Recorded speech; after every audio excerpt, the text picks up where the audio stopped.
കോഴിക്കോട് വടകരയിൽ MDMA ഇടപാടുമായി ബന്ധപ്പെട്ട അറസ്റ്റിലായ അധ്യാപികമാർ മയക്കുമരുന്ന് മാഫിയയിലെ കണ്ണികളുമായി ബന്ധപ്പെട്ടത് ഇൻസ്റ്റാഗ്രാം വഴിയെന്ന് പോലീസ്. ലഹരി മാഫിയയിലെ ആളുകളാണ് എന്നറിഞ്ഞു തന്നെയാണ് ഇവർ അവരോട് ബന്ധം സ്ഥാപിച്ചതെന്നാണ് വിവരം.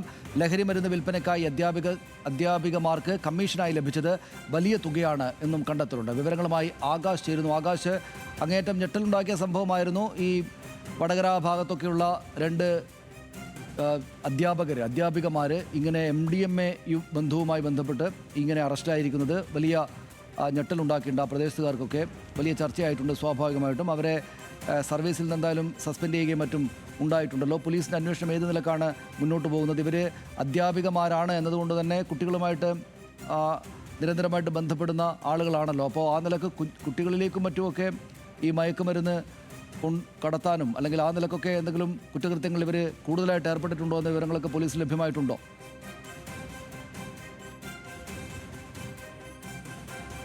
ഹർഷൻ, ഈ കഴിഞ്ഞ ദിവസം അറസ്റ്റിലായിട്ടുള്ള കാവ്യയുടെ മൊഴി പ്രകാരമാണ് ഇവർ ഇൻസ്റ്റഗ്രാമിലൂടെയാണ് ഈ ലഹരി മാഫിയയുമായി ബന്ധപ്പെട്ടത് എന്നുള്ള കാര്യം കൃത്യമായി മനസ്സിലാകുന്നത്. കൂടാതെ തന്നെ ഇതിൽ പ്രധാനമായും പറയുന്നത് ഇവർക്ക് കമ്മീഷനായി വൻ തുക ലഭിച്ചിരുന്നു. അത് ലക്ഷക്കണക്കിന് രൂപയായിരുന്നു എന്നുകൂടി പറയുന്നു. 3000 മുതൽ 50,000 രൂപ വരെ ഇതിൻ്റെ ഒരു കമ്മീഷൻ തുകയായിട്ട് ഇവർക്ക് ലഭിക്കാറുണ്ട്. അതിലും കൂടുതൽ തുക ലഭിച്ചിട്ടുണ്ടെന്നാണ് ഇപ്പോൾ പോലീസ് സംഘം തന്നെ വ്യക്തമാക്കുന്നത്.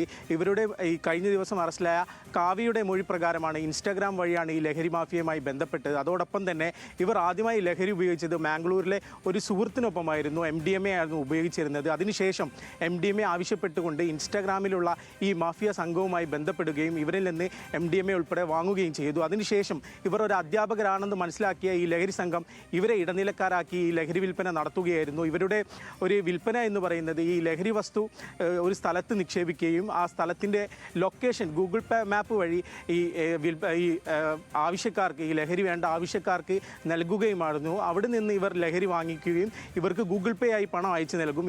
ഈ പണം ആദ്യം എത്തുക കീർത്തനയിലേക്കാണ്. കീർത്തന അതിന് ലക്ഷക്കണക്കിന് രൂപ ആയതിനു ശേഷം ഈ അക്കൗണ്ടിൽ നിന്ന് അത് മാറ്റി അത് കാവ്യയ്ക്ക് നൽകുകയായിരുന്നു. ഇതാണിപ്പോൾ പോലീസ് സംഘം ഇപ്പോൾ നിരീക്ഷിക്കുന്നത്. ഇതിൻ്റെ ഭാഗമായി തന്നെ മറ്റ് അധ്യാപകർ ഇതിൻ്റെ അകത്ത് ഉൾപ്പെട്ടിട്ടുണ്ടോ എന്നുകൂടി പരിശോധിക്കുന്നു. കൂടാതെ തന്നെ ഇവർ രണ്ടുപേരും ടീച്ചർമാരാണ്, BDSലെ അധ്യാപകന്മാരാണ്. അതിനാൽ തന്നെ കുട്ടികളെ ഇതിലെ ഇടനിലക്കാരാക്കിയിട്ടുണ്ടോ, കുട്ടികളുമായിട്ട് ഏതെങ്കിലും തരത്തിൽ ബന്ധമുണ്ടോ എന്നുൾപ്പെടെയുള്ള കാര്യങ്ങൾ ഈ അന്വേഷണ സംഘം അന്വേഷിക്കുന്നുണ്ട്.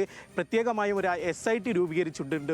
അതുകൊണ്ട് തന്നെ SIT ആണ് ഇപ്പോൾ അന്വേഷണം നടത്തുന്നത്. അതിൻ്റെ ഭാഗമായി തന്നെ ഈ പ്രതികളായ രണ്ടുപേരെയും കസ്റ്റഡിയിൽ വാങ്ങാനാണ് ഇപ്പോൾ നീക്കം. അതിനായിട്ടുള്ള അപേക്ഷ നൽകി കഴിഞ്ഞിട്ടുണ്ട്. ഉടനെ തന്നെ ഇവരെ കസ്റ്റഡിയിൽ കിട്ടിയതിന് ശേഷം രണ്ടുപേരെയും ഒരുമിച്ചിരുത്തി ചോദ്യം ചെയ്യാനാണ് ഇപ്പോൾ അന്വേഷണ സംഘം തന്നെ ശ്രമിക്കുന്നത്. ഏതായാലും ഞെട്ടിക്കുന്ന വിവരങ്ങളാണ് പുറത്തു വന്നിരിക്കുന്നത്. ഇൻസ്റ്റഗ്രാം വഴിയാണ് ഇവർ ഈ ഒരു ലഹരി മാഫിയയുമായി ബന്ധപ്പെടുന്നതും കൂടാതെ തന്നെ ഈ ലഹരി മാഫിയയും കൂടെ അടുക്കുകയും ഇവരെ ഈ അധ്യാപകർ ആയതിനാൽ തന്നെ ഇവരെ ഇതിനെ ഇടനിലക്കാരാക്കാമെന്ന് അവർ തീരുമാനിക്കുകയും ചെയ്തത്.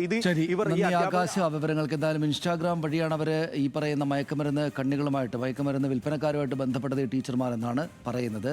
അപ്പോൾ ഇൻസ്റ്റാഗ്രാമിലൊക്കെ ഈ വലിയ തോതിൽ ഇത്തരം നിയമവിരുദ്ധ പ്രവൃത്തികളിൽ ഏർപ്പെടുന്ന ആളുകളുടെ സംഘമുണ്ട് എന്ന് വേണം മനസ്സിലാക്കാൻ.